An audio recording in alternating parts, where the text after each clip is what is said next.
নমস্কার বন্ধুরা, funny girl চলে এসেছে আবার কিছু অদ্ভুত অদ্ভুত কাণ্ড দেখায়। তো চলো বন্ধুরা দেখি না ম্যাডাম কাণ্ডগুলো কি। প্রথমে দেখো বন্ধুরা, এই ম্যাডামটা কি আরে একটু উঠি ম্যাডাম আবার সায়েন্সের প্রজেক্ট নিয়ে চলে এসেছে।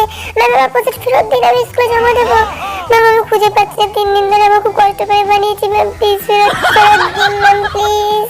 তারপরে দেখো বন্ধুরা, এই ম্যাডামটা যে বাজে নতুন রিটার্ন কোড ওঠা দেখে সঙ্গে সঙ্গে সেটা কিনেছে, কিনে ম্যাম চলে এসেছে ফ্যাশন শোতে। তারপরে বন্ধুরা, এই ম্যামটা কি কি সেজেছে টানটারা, ম্যাম সেজেছে আরশালা। আহা কি দারুণ। তারপরে বন্ধুরা, এই ম্যামটা এটা করোনা ভাইরাসের থেকেও ভয়ানক ভাইরাস হলো বালিশ ভাইরাস। তারপরে বন্ধুরা, এই ড্রেসটা তোমার সব জায়গায় এই ড্রেসটা পরতে পারবে, কিন্তু আশেপাশে যদি ছাগল থাকে তাহলে অবশ্যই পরো, ছাগল না থাকলে কোনো ব্যাপার না। ये सब क्या देखना पड़ रहा है।